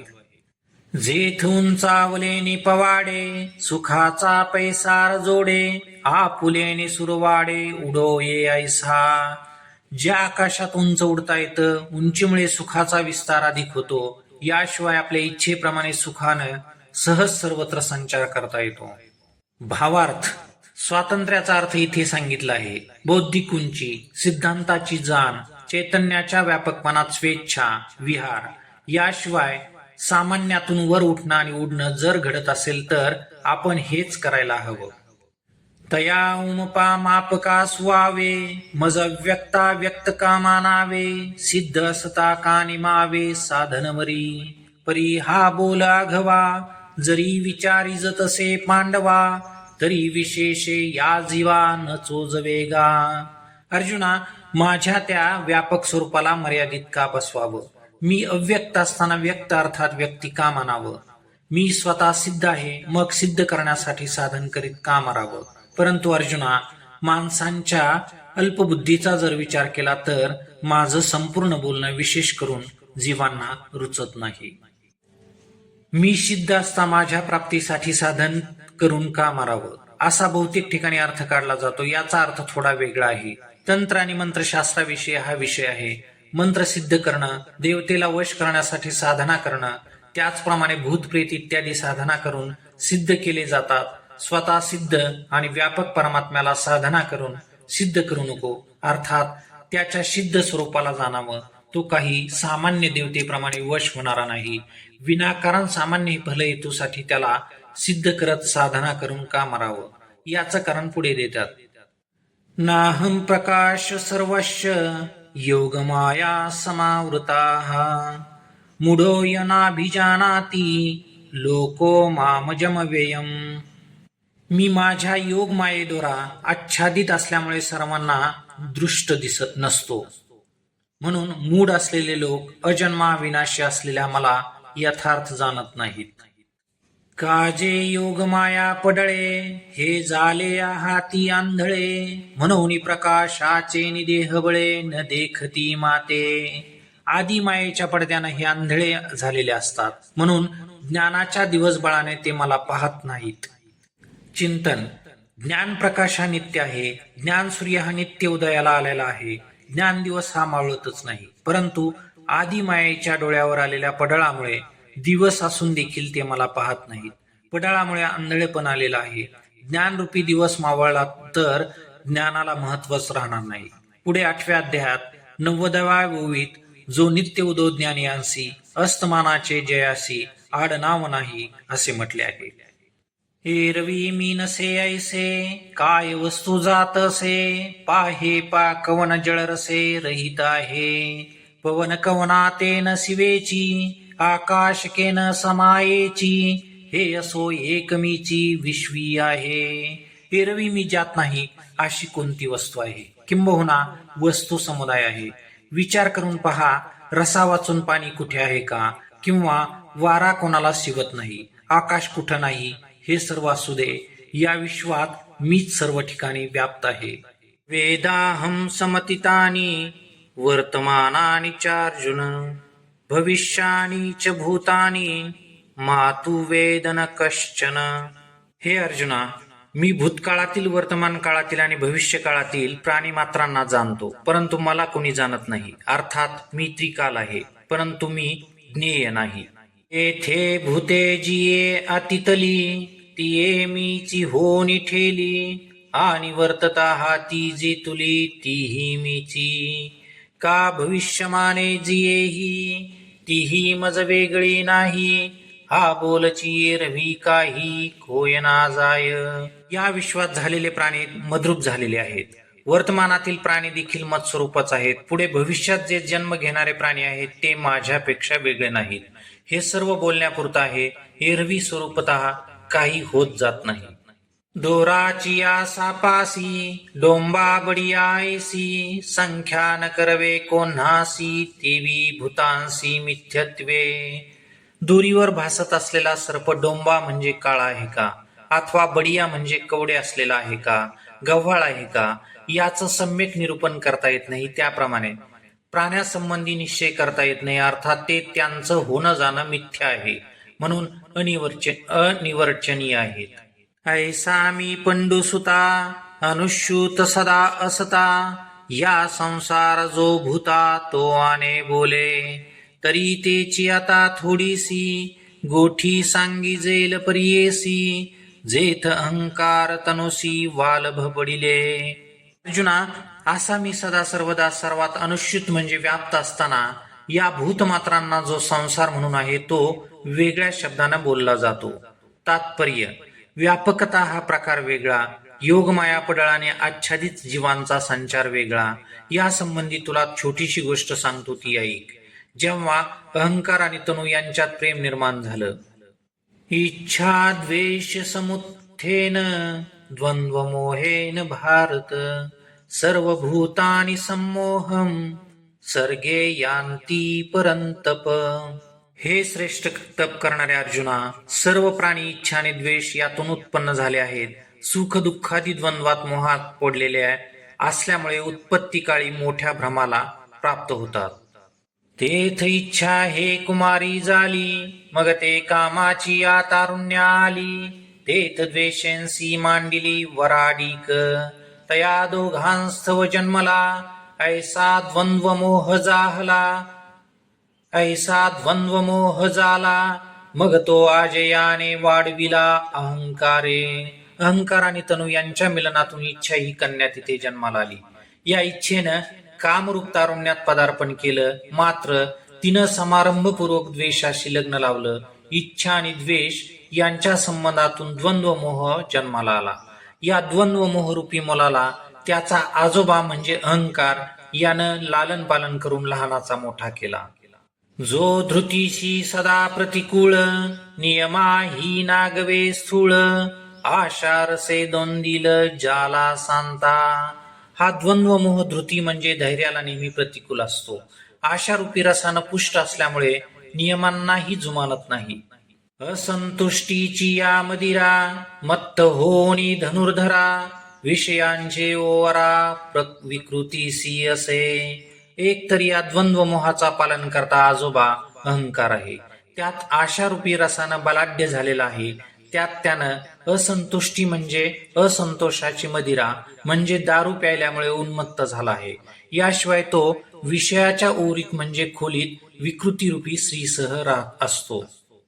तेने भावशुद्धीची या वाटे विखुरले विकल्पाचे कांटे मग चिरिले अव्हाटे अप्रवृत्तीचे. त्या द्वंद्व मोहानं भावशुद्धी म्हणजे अंतःकरण शुद्धी अर्थात शुद्ध भावनेच्या वाटेवर विकल्पाचे काटे अंथरले आहेत. विकल्प म्हणजे अविश्वास, संशय, अश्रद्धा, गोंधळ, भेद किंबहुना या सर्व दोषांचं एकत्रीकरण म्हणजे विकल्प. या द्वंद्व मोहाने चांगल्या मार्गावर काटे अंथरलेले आहेत, वाईट मार्ग मात्र अगदी स्वच्छ करून ठेवला आहे. अप्रवृत्ती म्हणजे कुमार्गाचा अववाट आडमार्ग, अर्थात कुमार्गाचा आडमार्ग व्यवस्थित करून ठेवला आहे. तेने भूते भांबावली, म्हणून संसाराची या आडवा माझी पडिली, मग महादुःखाच्या घेतली ओझेवरी. शुद्ध भावनेच्या मार्गावर विकल्पाचे काटे आणि कुकर्माचा आडमार्ग अगदी स्वच्छ, यामुळे प्राणी मात्र गोंधळात पडले. गोंधळल्यामुळे सामान्य जीव संसाराच्या अरण्यात अडकतो, मग महादुःख रूपी दडपणाच्या ओझ्याखाली येतो. एषा त्वंत्वगतं पापं जनानां पुण्यकर्मणां, ते द्वंद्वमोह निर्मुक्ता भजन्ते मा दृढव्रताः. परंतु जे दृढवृत्ती पुण्यकर्मी द्वंद्वमोहातून मुक्त झालेले सदाचारी असून ज्याच्या पापाचा अंत झालेला आहे, असे माझेच भजन करतात. ऐसे विकल्पाचे वायाने, कांटे देखोनी सिसाने, जे मती भ्रमाचे पासावने घेती चिना. जे विशेष आहेत ते विकल्पाचे पोकळ आणि तीक्ष्ण अनुकुचदार काटे पाहून बुद्धिभ्रंशाची जवळीक करीतच नाहीत, अर्थात बुद्धिभ्रंश करून घेत नाहीत. उजू एकनिष्ठेच्या पावली, रगडून विकल्पाची या भाली, महापातकांची सांडिली अटवीजीही.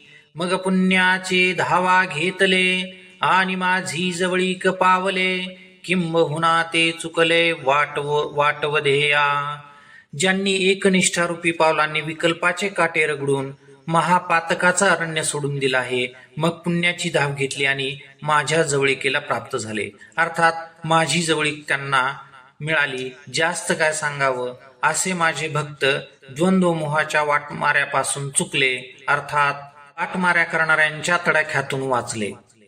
जरा मरण मोक्षाय मामाश्रित्य यतन्तीये, ते ब्रह्म तद्विदुकृत्स्नम अध्यात्मं कर्मचाखिलम. जे माझा आश्रय घेऊन जरा आणि मरण यातून मुक्त होण्याचा प्रयत्न करतात, ते त्या ब्रह्माला, संपूर्ण अध्यात्माला आणि सर्व कर्मांना जाणतात. पुढील ओव्या या साधकांसाठी अत्यंत महत्वाच्या आहेत. अध्यात्म हे केवळ आणि केवळ प्रयत्नावर आधारित आहे, हे बुद्धिमंतांनी पुढील ओव्यातून लक्षात घ्यावं. यातील शब्द, भावना आणि अलंकार यांच्या मिश्रणातून सिद्धांतासह पूर्णता कशी प्राप्त होते याचा बोध माऊली आपल्याला करून देतात, अर्थात अध्यात्म लाभाचं वर्णन पुढील ओवीत करतात. एरवी तरी पार्था जन्म मरणाची निमे कथा, ऐसिया प्रयत्नाते आस्था विये जयांची. तया तो प्रयत्नची एके वेळे, मग समग्र परब्रह्म फळे, जया पिकले या रसगळे पूर्णतेचा. अर्जुना, एरवी जर विचार केला तर जन्म मरणाची कथा संपविण्यासाठी जे प्रयत्न लागतात त्या प्रयत्नाला आस्था जन्म देत असते, अर्थात ज्यांची आस्था जन्म मरणाची कथा संपविण्यासाठी असते ती अशा प्रयत्नांना जन्म देते की ते प्रयत्न समग्र परब्रह्माच्या फळात परावर्तित होतात, किंबहुना प्रयत्न संपूर्ण परब्रह्मस्वरूप होतात. मग पिकलेल्या परब्रह्माच्या फळातून पूर्णतेचा रस गळतो. भावार्थ, परिपक्व प्रयत्न परब्रह्माला पूर्णतेच्या रसात परावर्तित करतात, अर्थात प्रयत्नात सातत्य हवं. तेच प्रयत्न मग एक वेळ संपूर्ण परब्रह्माला रसात परिवर्तन करण्याचं सामर्थ्य ठेवतात. हे प्रयत्न आस्थेतून, हृदयातून, श्रद्धेतून जन्माला यायला हवेत. ते वेळी कृतकृत्यता जगभरे, तेथ अध्यात्माचे नवलपन पुरे, कर्माचे कामसरे विरमे मन. आस्थेतून जन्माला आलेले प्रयत्न जेव्हा समग्र परब्रह्माचं रसात रूपांतर करतात, तेव्हा संपूर्ण जग कृतकृत्यतेने भरून जातं. तिथंच अध्यात्माची अनुभूती आल्यामुळे अध्यात्मातील आश्चर्य नवलपण संपतं, पुण्याचं प्रयोजन नाहीसं होतं आणि त्याचबरोबर मन देखील शांत होतं. साध्यात्म लाभतया होय गा धनंजया, भांडवल जया उद्यमी मी. अर्जुना, ज्याला अध्यात्माचा असा लाभ होतो ज्याच्या प्रयत्नरूपी व्यापारात मी भांडवल म्हणून असतो. त्या ते साम्याची ये वाडी, ऐक्याची सांदे कुळवाडी, तेथ भेदाची या दुबळवाडी नेनिजे तया. त्याला ऐक्याचा व्यापार साधल्यामुळे साम्याची वाडी म्हणजे तो साम्याचं व्याज मिळवत असतो. भेदाच्या दुबळवाडीला म्हणजे भेदरूपी दारिद्र्याला तो ओळखत नाही.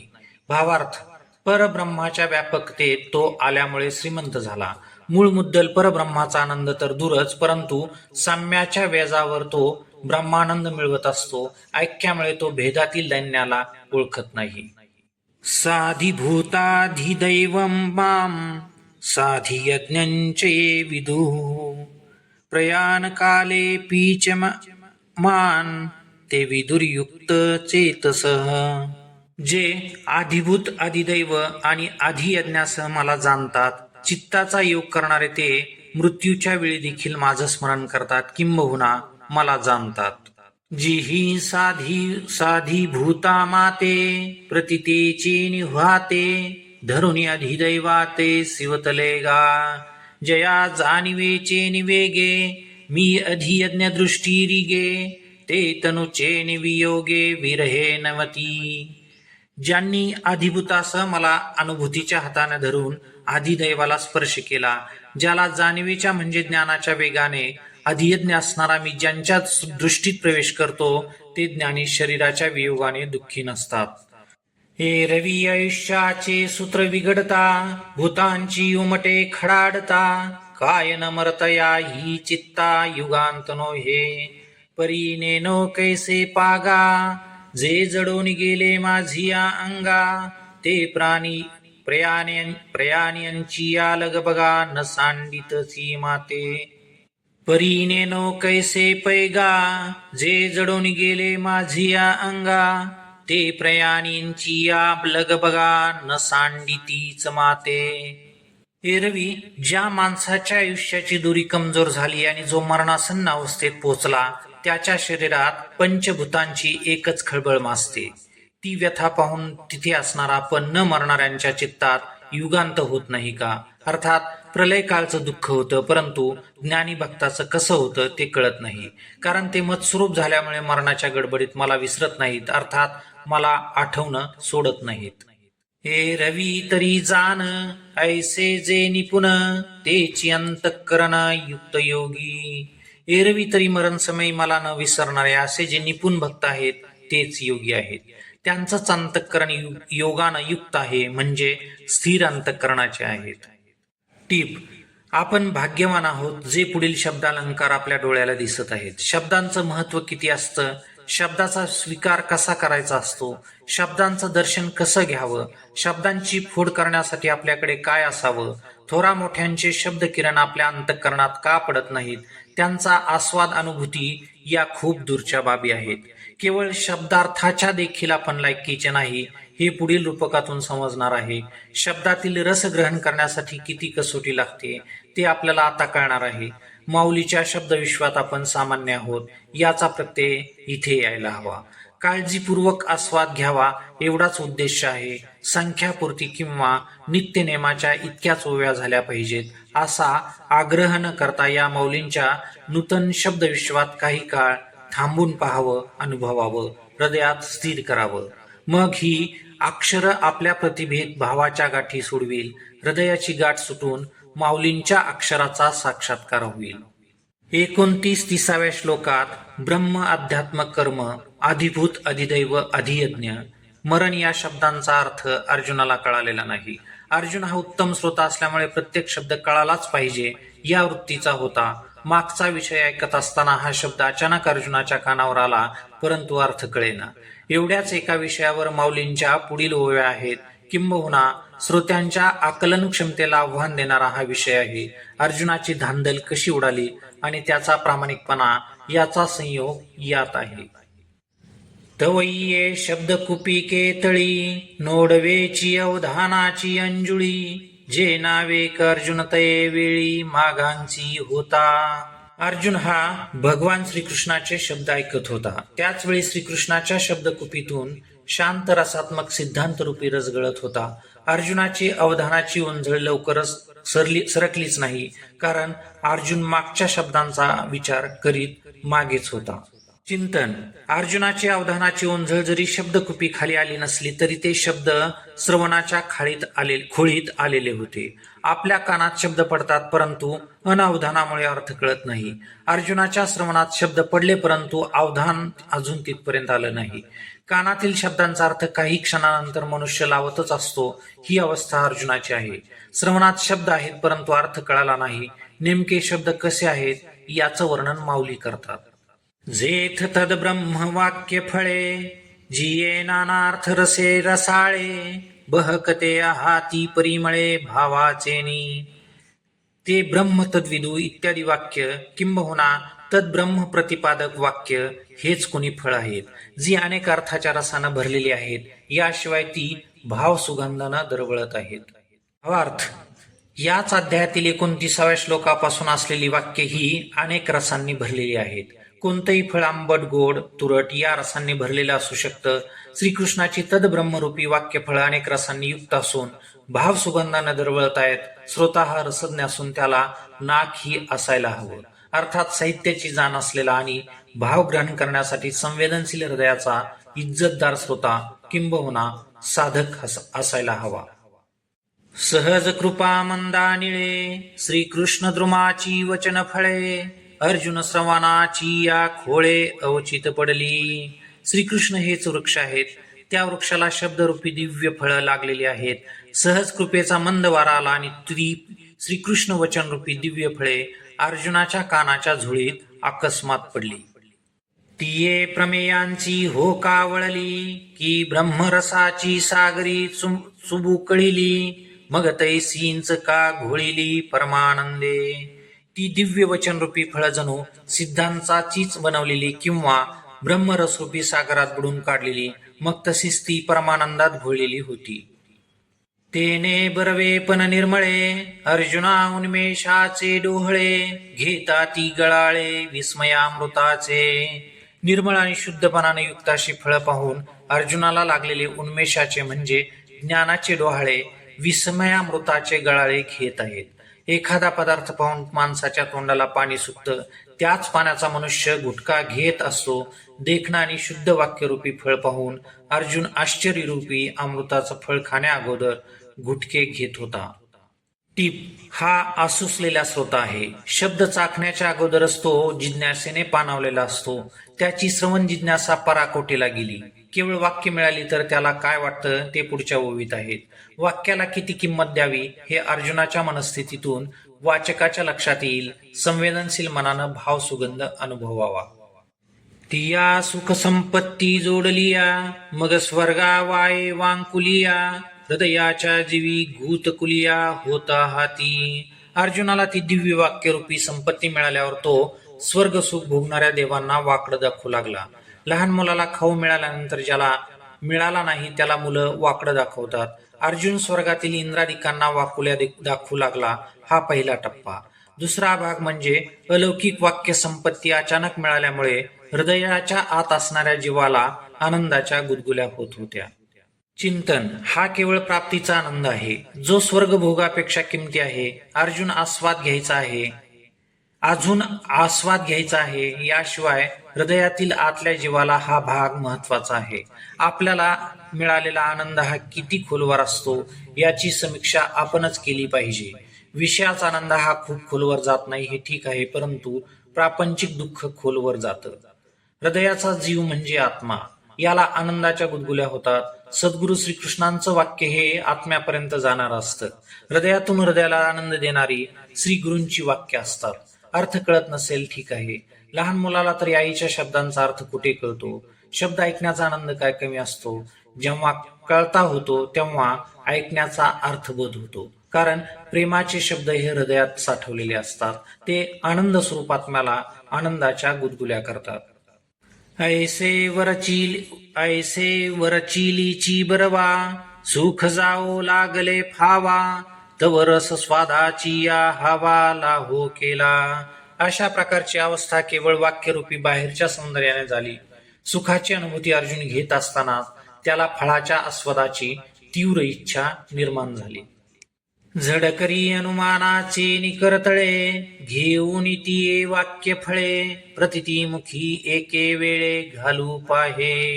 तव विचाराची या रसना न दाटती, परी हेतूच्या दशनेन फुटती, ऐसे जाणून सुभद्रापती चुंबीची ना. ताबडतोब ती वाक्यफळ अनुमानाच्या तळहातावर घेऊन अनुभूतीच्या मुखात एकाच वेळे घालू लागला. तेव्हा ती वाक्यफळे विचाराच्या जिभेने दाबली जात नव्हती. हेतूच्या म्हणजे व्याप्तियुक्त तर्काच्या दाताने ती फुटेना, अर्थात त्यातला भाव काही कळेना. अशी अवस्था झाल्यावर वाक्यांना स्पर्श करणंच त्यांनी सोडून दिलं. चिंतन. कोणताही शब्द असो, प्रथम त्याचं अनुमान करावं, मग मागच्या अनुभवाचं साम्य पाहावं. एवढं करूनही जर प्रतिती पथावर येत नसेल तर व्याप्तियुक्त हेतूच्या दातांनी त्या वाक्याला फोडावं, म्हणजे प्रत्येक अक्षर शब्द परिच्छेद अन्वय केल्यानंतर त्यातील भाव काय आहे तो समजून घ्यावा. एवढ्याने जर ती कळत नसली तर गुरुकडून समजून घ्यावी, ही प्रक्रिया आहे. सामान्य माणसं सरळ वाक्याच्या अंगावर जातात किंवा आपल्या कृतीनुसार अर्थ काढून मोकळे होतात. तसं हे व्यवहारात देखील ठीक नसतं, परंतु नाईलाज असल्यामुळे काही काळ जमल्यासारखं वाटतं. अध्यात्मात तर याला प्रवेशच नसतो. याशिवाय अशांची अध्यात्माला गरजच नसते. मग चमत्कारला म्हणे, ये जळींची माता रागणे, कैसा झकविलो असला गपने अक्षरांचे ने. प्रयत्न करून दमलेला अर्जुन मग आश्चर्यचकित झाला. स्वतःच्या मनाशी म्हणाला, ही वाक्य म्हणजे पाण्यात पडलेली तारांगणाची प्रतिबिंब आहेत. मी अक्षराच्या सुगमतेने चांगलाच फसलो. ये पदे नभती फुडिया, गगनाची या घडिया, ये थामुची मती बुडालिया थावन निघे. वाचून जाणावयाची के गोठी, ऐसे जीवी कल्पून किरीटी, तिया पुनरपी केली दृष्टी यादवेंद्रा. ही केवळ पद नसून आकाशाच्या घड्याच घड्या आहेत. यात आमची बुद्धी बुडाली तर ठाव घेऊन वर येऊ शकत नाही. हे तर जाऊ द्या, केवळ पदाचा अर्थ जाणता येत नाही, तिथं अनुभूती येणं अवघड आहे. असं अर्जुनाला कळाल्यानंतर पुन्हा अर्जुनाने भगवंताकडे पाहिले. मग विनविले सुभटे, हा हो जी एक वाटे, सात ही पदे अनुच्छिष्टे नवल आहाती. मग अर्जुनाने भगवंताला विनंती केली, देवा, ही एकसारखी दिसणारी कधीही न ऐकलेली सातही पद आश्चर्यकारक आहेत.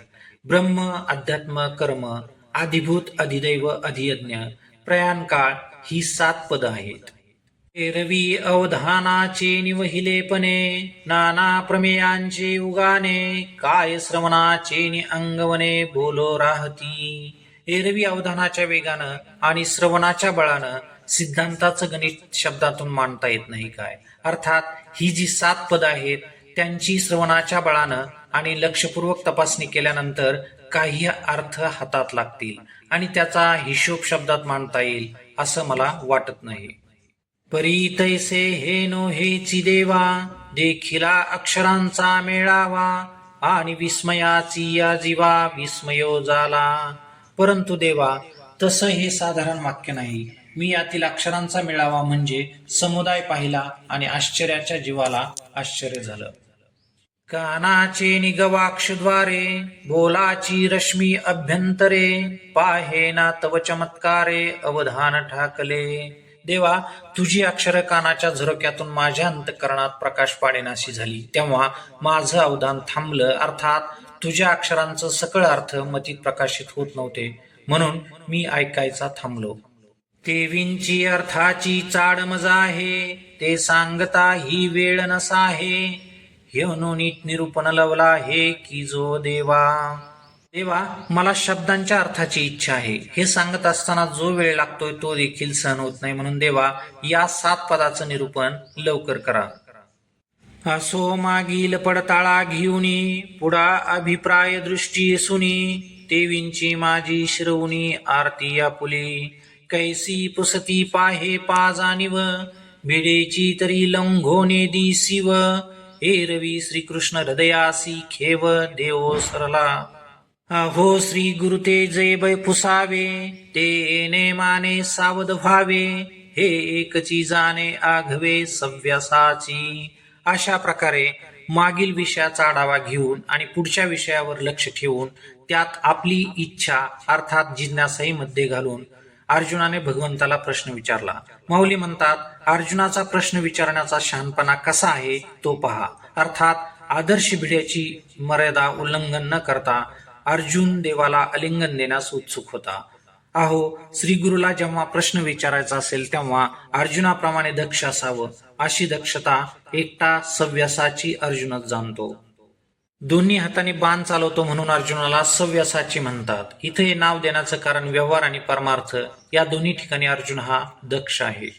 आता तयाचे ते प्रश्न करणे, जरी सर्वज्ञ श्री हरीचे बोलणे, हे संजयो आवडलेपणे सांगेल कैसे, ते अवधान द्यावे गोठी, बोली जेल नीट मराठी, जैसी कानाचे अधिदृष्टी उपेगा जाय. आता अर्जुनाचा प्रश्न करणं आणि त्यावर सर्वज्ञ श्री हरीचं बोलणं हे संजयाला आवडल्यामुळे ते कसं असेल त्यासाठी आपलं या गोष्टीकडे लक्ष असू द्यावं. मी देखील सरळ मराठी भाषेत सांगणार आहे.